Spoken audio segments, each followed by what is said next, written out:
Elizabeth Wettlaufer had another court appearance by video this morning.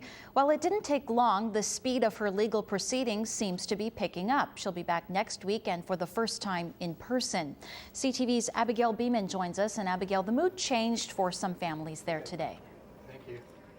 Rosie, until now there has been frustration with a very slow legal process. But today you could sense a change when family members of alleged victims learned the next court appearance would be in person and soon.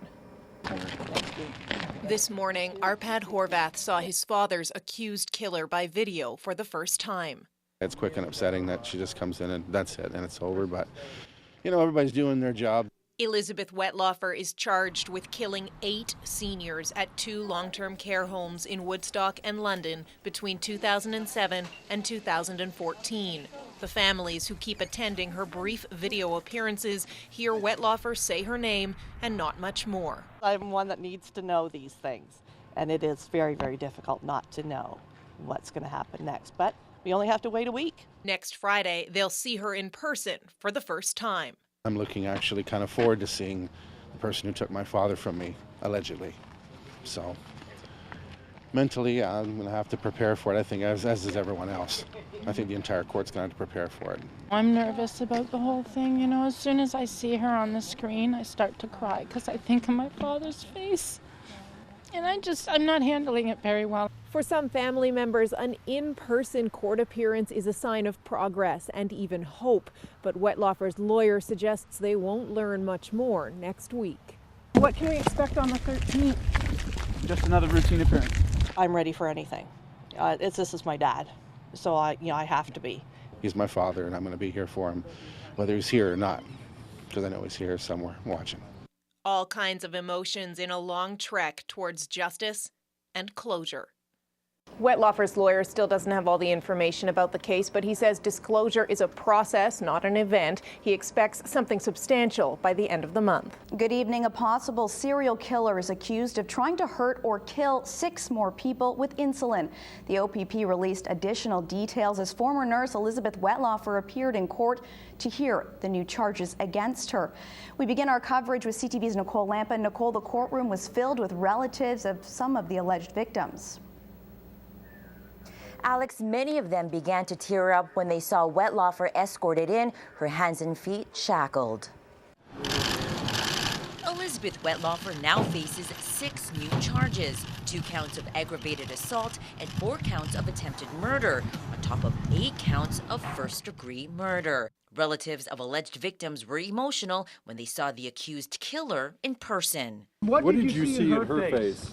Absolutely no remorse whatsoever. It was a dark spot. I never want to go again, but I'm going to go again because Jesus Christ, she just made me angry. Police say 4 of the 6 new victims have since passed away, adding Wettlaufer is not responsible for their deaths. We can't speak to the evidence that's now before the case or before the courts. We'll just do our part, which is the investigative part, and bring all the evidence that we can to the court. Wettlaufer showed no emotion as she sat in the prisoner's box and nodded at the judge as she was told about her next court appearance. Court documents say Wettlaufer hurt or attempted to kill the 6 patients by injecting them with insulin. 4 of them were at Crescent Care in Woodstock, 1 was in Paris, the other in Ingersoll. Those whose loved ones were allegedly killed by Wettlaufer are outraged, knowing more families are now suffering. She looks like a normal person. Yes. But unfortunately behind that normal person is a monster. Police say this investigation into Wettlaufer is not over. They are asking more people to come forward if they are concerned a loved one may have been a victim. In total, Wettlaufer now faces 14 charges. Her next court appearance is by video on February 15th. Alex. Thank you, Nicole. One of the places linked to the new charges, Telfer Place in Paris, where Elizabeth Wettlaufer worked from February 2015 until April of last year. Police have charged Wettlaufer with the attempted murder of a resident there. That's where we find CTV's Allison Tanner. Allison, you spoke with one of Wettlaufer's former colleagues. Alex, we spoke with a former colleague who says she worked with Elizabeth Wettlaufer for about a year. She describes her as a sarcastic person with a twisted sense of humor. Tents put up over Arpad Horvath's grave as police exhume his body from St. Peter's Cemetery in London. His daughter watched the 3-hour process. It was like another funeral, exactly the same, except worse. Horvath died in 2014 while living at Meadow Park in London.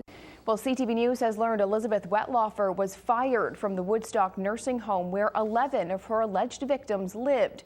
New details have surfaced about the police investigation into the former nurse through unsealed court documents. CTV's Nicole Lampa is just back from Woodstock tonight. Nicole, what is the document? Megan, it's a 70-page search warrant outlining a good portion of the police investigation since last September. Most of it is blacked out, except for a few details, including the fact officials have looked into her work history as far back as the mid-90s. According to newly released court documents, Elizabeth Wettlaufer was let go from Carescent Care in March of 2014, but the reason why is blacked out. Officials at the nursing home have only said Wettlaufer's employment ended at the home nearly 3 years ago. It's not known if the dismissal was reported to the Ontario College of Nurses. According to the college's website, Wettlaufer was a registered nurse until she resigned on September 30th, a day after police began investigating her. Last October, police said the 49-year-old former nurse killed 8 seniors, 7 at Carescent Care, 1 at Meadow Park in London. Earlier this month, police unveiled a new set of charges, 2 aggravated assaults and 4 attempted murders. Court documents indicate detectives were aware of the assaults and attempted murders last fall, and in early October, investigators requested documents from Wettlaufer Place in Paris, where police allege Wettlaufer tried to kill a 77-year-old woman by injecting her with insulin. The documents show police have looked as far back as 1995, when Wettlaufer started her career at the Geraldton Regional Hospital in Northern Ontario. The court papers also say Wettlaufer worked with a couple of nursing agencies after her time at Carescent Care. Provincial law dictates if a nurse is fired for misconduct or incompetence, then the College of Nurses must investigate. Our Freedom of Information requests asking about Wettlaufer's dismissal and any possible investigations by the College of Nurses have been denied because of the current police investigation. We should note none of the allegations have been proven in court. Before Wettlaufer was accused of murder, she had a work history of allegedly putting patients' lives in danger. But despite warnings revealed in court documents, Wettlaufer was allowed to continue working as a nurse. Arpad Horvath is the last alleged victim. His son says the new information is upsetting. It's just an unending nightmare. Every time you think that you know all, you're starting to know the answer, the things just change. The question changes, the scenery changes. According to court documents, Wettlaufer was fired from Carescent Care in Woodstock nearly 2 years ago for failing to follow insulin protocol. The search warrant also includes parts of Wettlaufer's dismissal letter saying she gave a patient wrong medicine. It says, quote, "This is another incident in a pattern of behaviors that are placing residents at risk. You have an extensive disciplinary record for medication-related errors, which includes numerous warnings, as well as 1, 3, and 2 5-day suspensions. You are terminated immediately." Months later, Wettlaufer got a job at Meadow Park in London, where Arpad Horvath was living. The documents show Wettlaufer was the nurse taking care of Horvath the 4 times he was found with low blood sugar. In the last incident, Horvath was found unresponsive, cold, and clammy. He died days later. Good evening. We begin tonight with breaking news. Elizabeth Wettlaufer is expected to plead guilty in a Woodstock courtroom tomorrow. The Canadian Press reports the former nurse will plead guilty to 8 first-degree murder charges relating to the deaths of seniors between 2007 and 2014. CTV's Max Work joins us now. Max, how are families reacting to this news? Megan, we spoke with the family of James Silcox, Wettlaufer's first alleged victim. His daughter expressed relief and even joy. This entire ordeal may finally be coming to an end. My father was more than a little old man living in long-term care waiting to die. Andrea Silcox, daughter of 84-year-old veteran James Silcox, reacts to the news that Elizabeth Wettlaufer is expected to plead guilty. She has decided to fully own up to the horrible incidences that she has done. The Ministry of the Attorney General is not confirming the plea, only saying that significant developments are expected. Over 8 months, Elizabeth Wettlaufer occasionally appeared before the courts, offering little to the victims' families. We're not getting any answers. Wettlaufer faces 8 counts of first-degree murder, 4 counts of attempted murder, and 2 counts of aggravated assault. Court records reveal police believe she administered drugs to patients aged 75 to 96 when she worked as a nurse at long-term care facilities in Woodstock and in London. I'm sorry, Dad. I'm sorry that I didn't do more, but we pushed for this, and hopefully we made a difference and made Miss Wettlaufer understand that she needs to help these families with their grief by bringing everything to a quicker end. The Canadian press reports a video of Wettlaufer's confession is expected to be played in court tomorrow.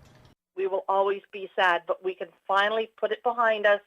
As for whether Andrea Silcox can forgive, Yes, I will forgive her.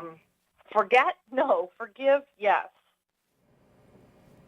now Silcox and the families of the other victims in this alleged crime are meeting at an undisclosed location right now, discussing what's going to be happening tomorrow in a Woodstock court.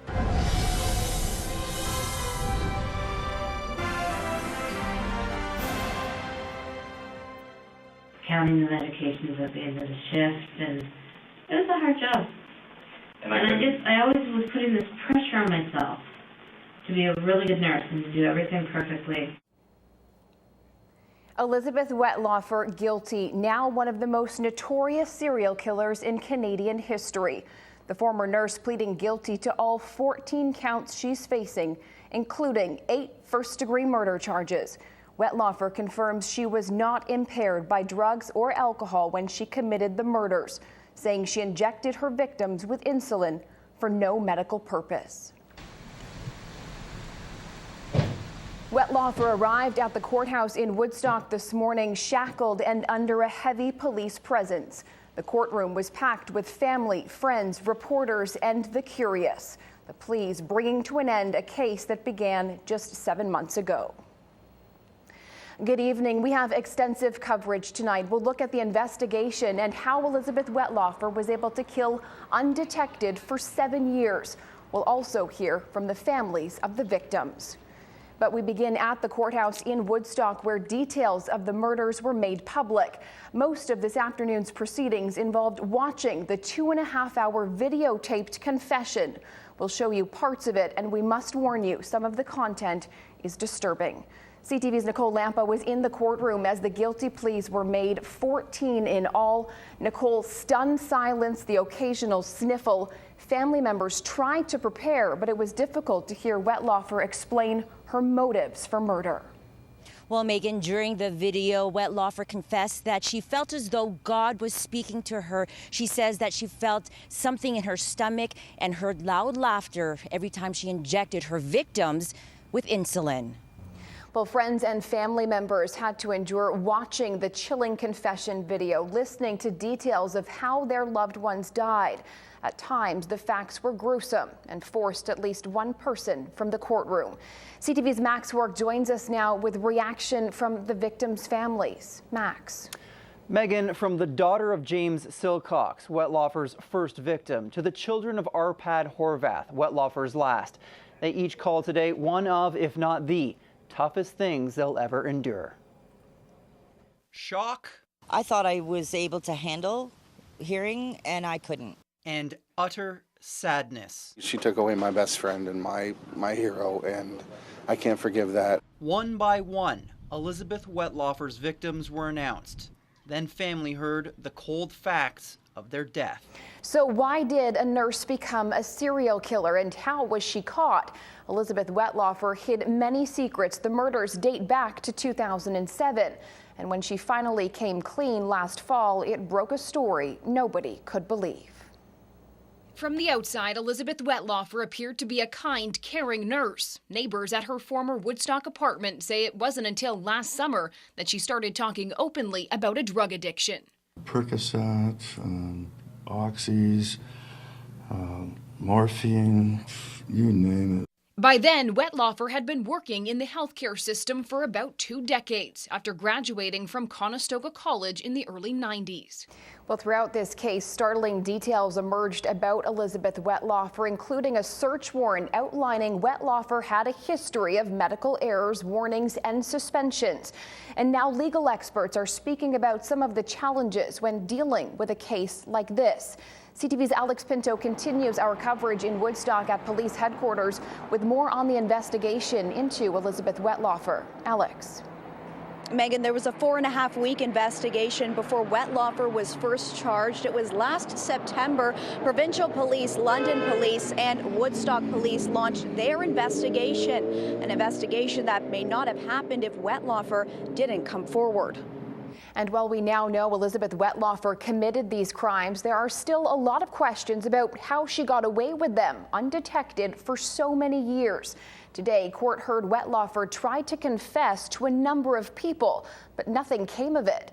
CTV's Abigail Beeman continues our coverage from outside the nursing home where 11 of 14 crimes took place. Abigail.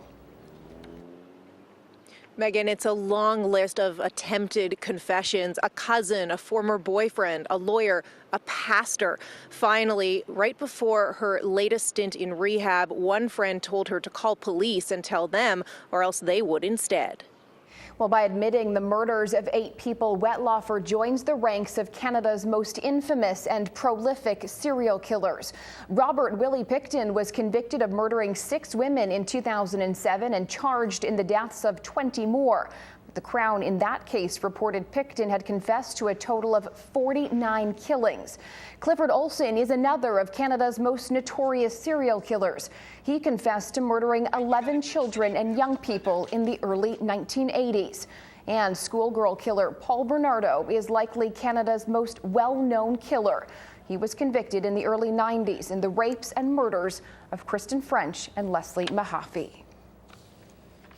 And we have much more coverage of the Elizabeth Wettlaufer case and her court appearance today on our website. You can find it all at kitchener.ctvnews.ca. Good evening. Questions tonight about the people who allegedly knew about Elizabeth Wettlaufer's crimes but didn't say anything. The former nurse pled guilty yesterday to 8 counts of murder and trying to hurt or kill 6 others. A lengthy video confession was then played in court. We're going to show you some of that video and a warning it may be disturbing to some viewers. CTV's Nicole Lampa is in our newsroom. Nicole, can anything be done about those who possibly knew something but said nothing? Alex, it's still too early to tell. The names of the people Wettlaufer allegedly told have been blacked out or muted in all of the evidence. Sorry. No, don't be sorry. Absolutely not. This is pretty, major. I've only ever had parking tickets. I've never been arrested for anything. In a chilling confession to police, Wettlaufer appears to have finally understood the gravity of her crimes. And it was like a voice said inside me, I'll use you, don't worry about it. And when I would do it, afterwards I would hear like a laughter in my chest. The former nurse admitting sometimes she targeted victims who annoyed her. In other cases, there was no grudge, but every time she heard a voice in her head that said, "This is the one." What's even more disturbing is that several of the murders could have been prevented. Wettlaufer told police she first confessed to her girlfriend 10 years ago. That was after I killed a couple of people, and she told me not to do it again or she was going to turn me into the police.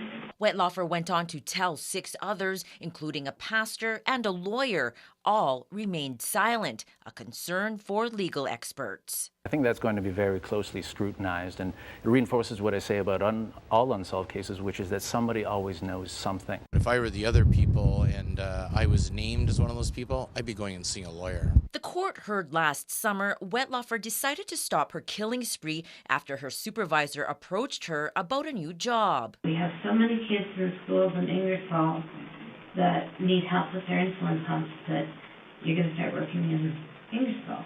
Okay. And I panicked. I was afraid that I might get that feeling of wanting to give them insulin or doses.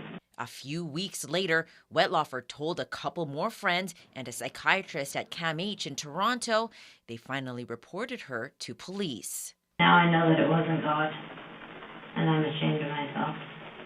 that happened, but I also think that it was mental health. I think it was, I wasn't in my right mind. Despite the guilty pleas, the case isn't over just yet. The victims' families will have their say before sentencing later this month. Alex. CTV's Nicole Lampa. Thank you, Nicole. Meanwhile, calls are getting louder for a public inquiry into Wettlaufer's crimes. Seniors advocacy groups want to better understand how she was able to keep on killing and make changes to ensure it can never happen again.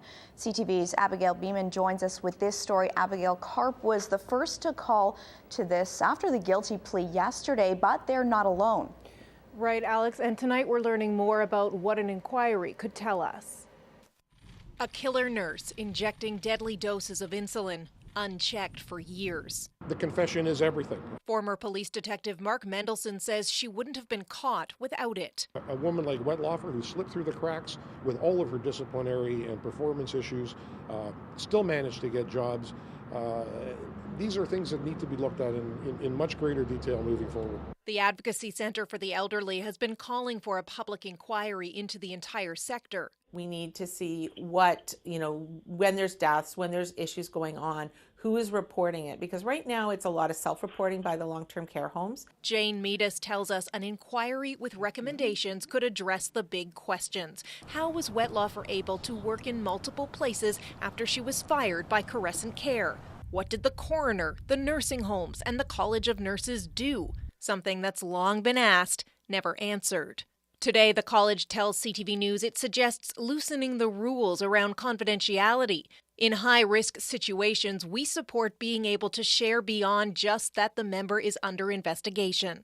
Then there's the specific issue of insulin. Nurses have easy access to it because a patient's need for it changes daily. It can't be pre-dosed like other medications. Meadus says an inquiry should look at that too, but she feels it all comes down to more oversight, both of staff and the entire sector. The Minister of Health and I have spoken, and we remain open to whatever kind of inquiry or process is necessary. I hope that the good thing that comes out of it is they take a good hard look at our nursing homes and make some hard changes. Laura Jackson's friend, Mo Granat, was murdered by Wettlaufer. There was no rhyme, there was no reason, and over such a great length of time. It just, you can't make sense of it. I can't. Pushing for change when answers seem impossible. Other groups calling for public inquiries include Seniors Advocacy Group CARP and the Registered Nurses Association of Ontario. Good evening. The 50-year-old former nurse will be spending the next 25 years behind bars. Before she was sentenced, tearful family members spoke in court, telling Wettlaufer how her heinous actions have forever changed their lives. CTV's Nicole Lampa joins us now. Nicole, you were in the courtroom in Woodstock today where the hearing wrapped up quite quickly. Well, Megan, sentence hearings, especially with so many victim impact statements, usually take more time because the judge typically wants a few days before issuing a decision. But today, the judge acknowledged this case has been a difficult one for the community and swiftly handed down Wettlaufer's sentence. This serial killer nurse faced her victims' families and friends today. Our Pat Horvath Jr.'s father was the last person she murdered during a 9-year spree. For me, it was really gratifying actually to stare her down and just see what she had to bring to the table. And I saw the fear in her eyes, and I saw that she saw the hatred in my eyes. James Silcox was the first of 8 to be killed. His children were too distraught to speak in court, but outside they called today's sentence a relief. It's been 8 months and 1 day of turmoil since October 25th last year.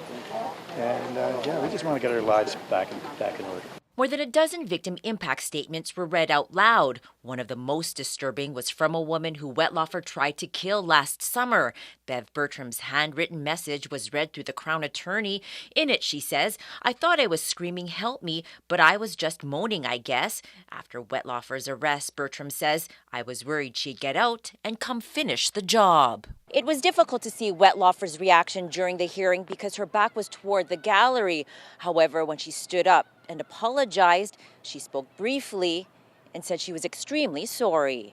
Over the space of 9 years, I caused horrendous pain, suffering, and death by my actions, Wettlaufer told the court.